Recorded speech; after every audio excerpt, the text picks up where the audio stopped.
DSLR camera ने photography में तहलका मचा दिया है। कंट्रोल और इमेज क्वालिटी एकदम अलग लेवल की देता है। अगर आप समझेंगे कि यह मशीन कैसे काम करती है तो आपकी फोटोग्राफी स्किल्स बहुत इंप्रूव हो जाएंगी। ये वीडियो आपको डीएसएलआर के अंदर की बातें समझाएगा, स्टेप बाय स्टेप। लेंस में लाइट एंटर होने से लेकर डिजिटल इमेज बनने तक हम फोटो खींचने के सफर को एक्सप्लोर करेंगे। सोचो अगर फोटोग्राफी न होती तो हमारे पास न फैमिली फोटोज होते, न ही दीवारों पर लटकाने के लिए सुंदर लैंडस्केप्स। डीएसएलआर से हम पल को कैद कर लेते हैं, यादें संजोते हैं और अपनी क्रिएटिविटी दिखाते हैं। इनके काम करने के तरीके को समझकर हम इनका पूरा फायदा उठा सकते हैं और कमाल की फोटोज खींच सकते हैं। हमारे साथ डीएसएलआर कैमरा की दुनिया में आइए और अपनी फोटोग्राफी को नए मुकाम तक ले जाइए। इन कैमरास की कमाल की टेक्नोलॉजी और रिजल्ट्स देखकर आप हैरान रह जाएंगे। डीएसएलआर कैसे काम करता है ये समझने के लिए हमें पहले लाइट को समझना होगा। लाइट फोटोग्राफी का सबसे जरूरी एलिमेंट है और डीएसएलआर इसे कैप्चर और इंटरप्रेट करने के लिए डिजाइन किया गया है। जब हम किसी चीज को देखते हैं तो ऐसा इसलिए होता है क्योंकि उस चीज से लाइट रिफ्लेक्ट होकर हमारी आंखों में जाती है। डीएसएलआर भी ऐसे ही रिफ्लेक्टेड लाइट को कैप्चर करके देखता है। मान लीजिए आप दीवार पर बॉल फेंकते हैं। बॉल लाइट है और दीवार वो चीज है जिसकी फोटो खींची जा रही है। जैसे बॉल दीवार से टकराकर वापस आती है, वैसे ही लाइट सब्जेक्ट से टकराकर कैमरा लेंस में जाती है। ये रिफ्लेक्टेड लाइट सब्जेक्ट के बारे में जानकारी देती है, जैसे उसका शेप, कलर और टेक्सचर। कैमरा लेंस एक फनल की तरह काम करता है।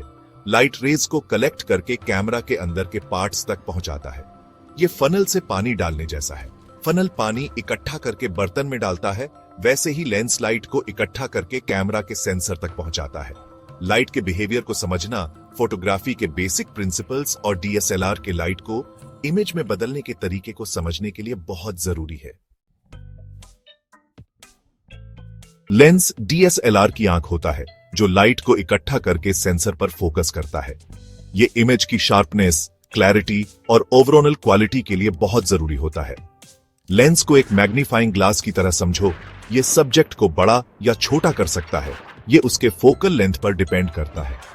एक आम डीएसएलआर लेंस में कई ग्लास एलिमेंट्स होते हैं जो एक खास तरीके से अरेंज होते हैं ताकि डिस्टॉर्शन और एब्रेशन कम से कम हो। ये एलिमेंट्स मिलकर लाइट रेज को मोड़कर सेंसर पर फोकस करते हैं, जिससे इमेज शार्प और क्लियर आती है। प्रिज्म की तरह जो सफेद लाइट को अलग अलग रंगों में तोड़ देता है, लेंस एलिमेंट्स भी लाइट के साथ ऐसा ही करते हैं, जिससे सीन की सही इमेज बने। लेंस अपर्चर नाम के मैकेनिज्म से कैमरा में जाने वाली लाइट की मात्रा को भी कंट्रोल करता है। अपर्चर आंख की पुतली की तरह होता है जो लाइट को कंट्रोल करने के लिए बड़ा या छोटा हो सकता है। अपर्चर साइज बदलकर फोटोग्राफर इमेज के एक्सपोजर और डेप्थ ऑफ फील्ड को कंट्रोल कर सकते हैं। डेप्थ ऑफ फील्ड मतलब सब्जेक्ट के आगे और पीछे का शार्प एरिया।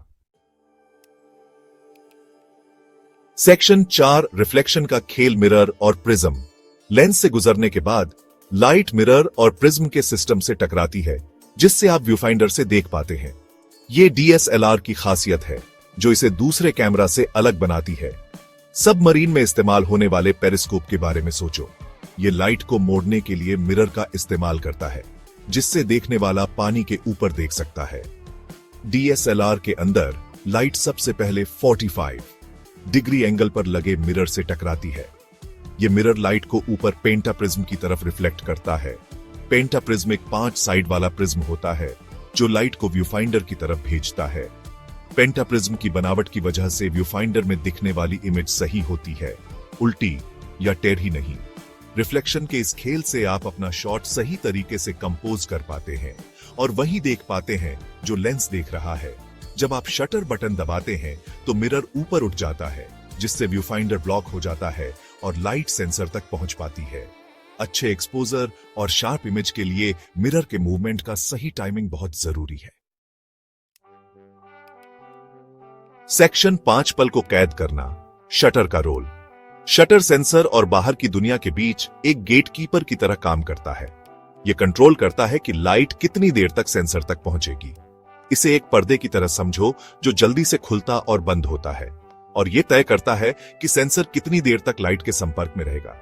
ये एक्सपोजर टाइम जो सेकंड के फ्रैक्शन में मापा जाता है, फाइनल इमेज की ब्राइटनेस और मोशन ब्लर के लिए बहुत जरूरी होता है। जब आप शटर बटन दबाते हैं तो मिरर ऊपर उठता है और शटर एक तय समय के लिए खुलता है। इस छोटे से समय में लाइट सेंसर पर पड़ती है और एक लेटेंट इमेज बनाती है। फिर शटर बंद हो जाता है, लाइट रुक जाती है और वो पल कैद हो जाता है। शटर कितनी देर तक खुला रहता है, ये शूटिंग कंडीशन और क्रिएटिव इफेक्ट पर निर्भर करता है। फास्ट शटर स्पीड, जैसे एक सेकंड का 1000वां हिस्सा, तेजी से मूव कर रहे सब्जेक्ट्स जैसे खिलाड़ी या उड़ते हुए पंछी को कैप्चर करने के लिए बढ़िया होती है।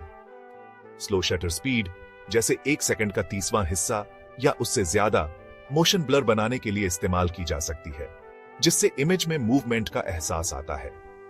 अलग अलग लाइटिंग कंडीशन और क्रिएटिव सिचुएशन में अच्छी फोटोज लेने के लिए शटर स्पीड कंट्रोल करना बहुत जरूरी है।